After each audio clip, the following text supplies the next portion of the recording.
Thank you all 1,000 subscribers. This is my first video since reaching that milestone, and I appreciate you all very much. I wanted to address the age-old question in the community of Onewheel. Are you too old to Onewheel?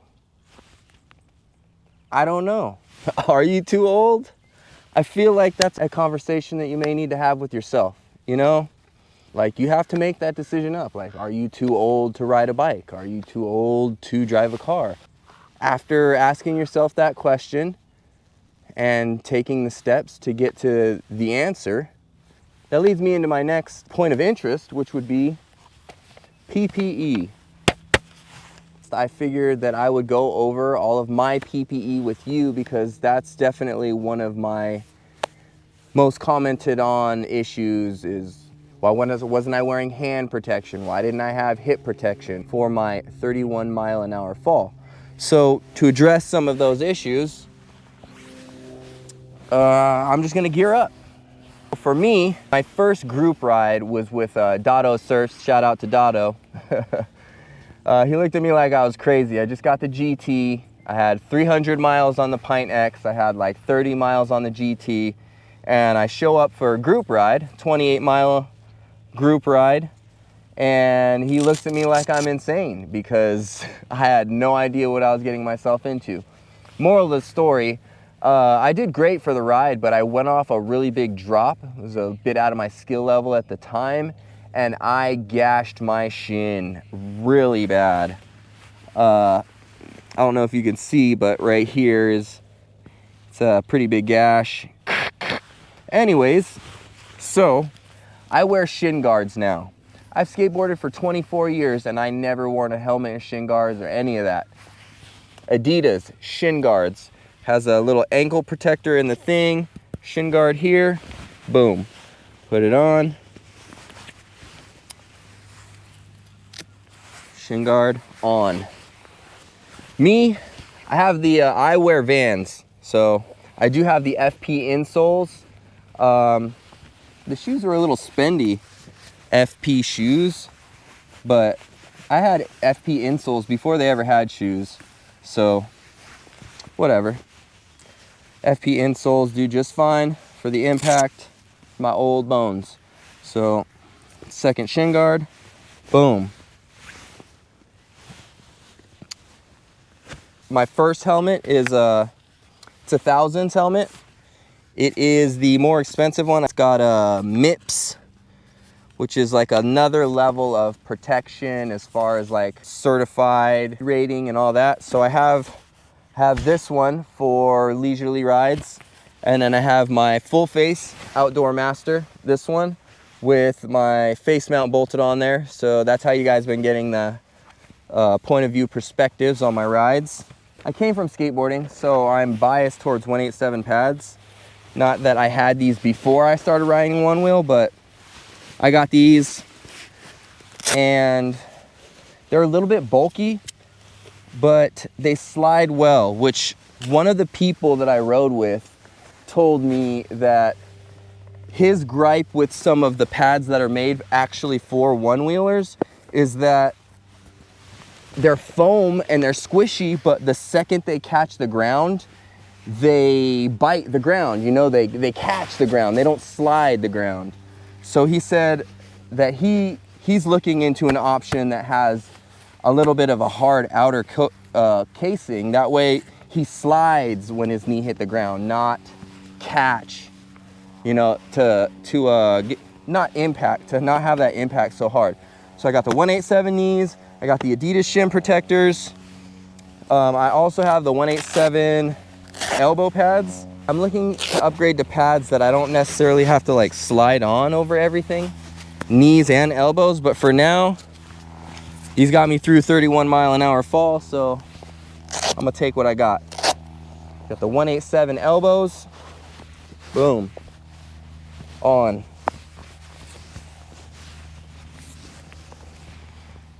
So this one's kind of a biggie. Shout out Purple Rider, I appreciate you. He recommended me this Alpine Star chest and shoulder protection. So when I hit the ground, I was in a lot of pain from this, and it took the longest to heal my my hip. What irritated and bothered me the most while I was healing was my shoulder, because my shirt had to rub on it, and I have to wear like this big kind of a backpack case thing at work. So I really wanted to get something for shoulder protection. So I got the Alpine Star chest and shoulder protectors, the 187 elbow and knees. I got the Adidas shin protectors, and then the final piece to the puzzle, the function wrist guards, which if you do have a set of function wrist guards, part of the structural integrity is making sure to tighten down the wrist part right here, tight.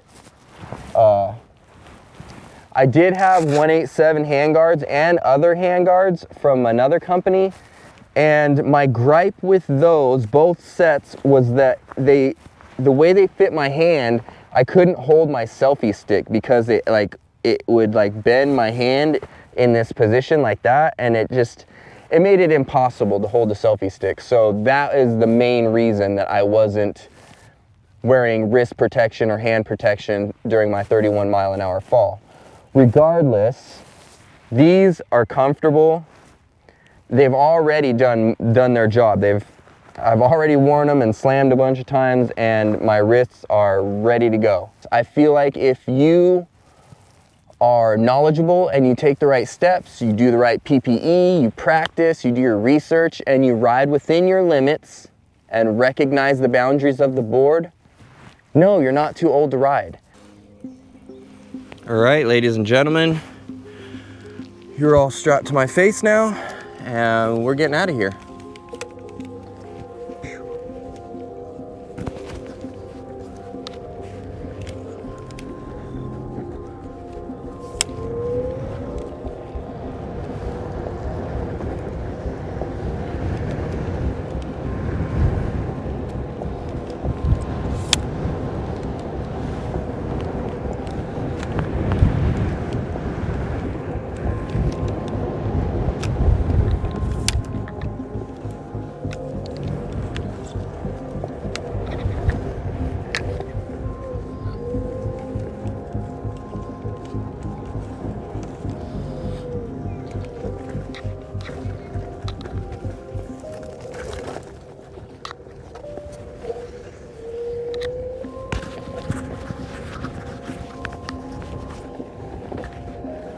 So up ahead, the motocrossers ripped the fence out. See right there? It was so moist, they were able to just rip the center pole right out, hack the fence, because the motocrossers love this area. They like to ride here too. So here we go.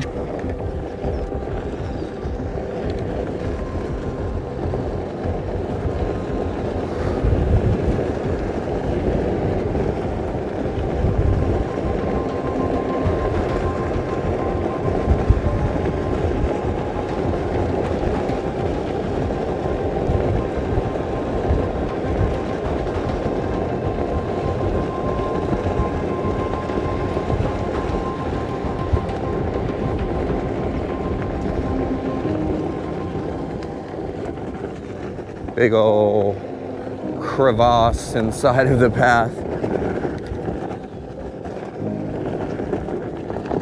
Yo!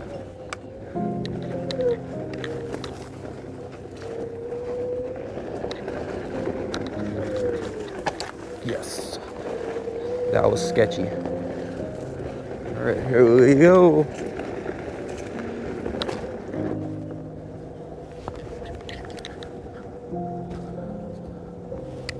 Should I do the drop with all my gear on? And the backpack and the camera? You better believe it. Here we go. Woo!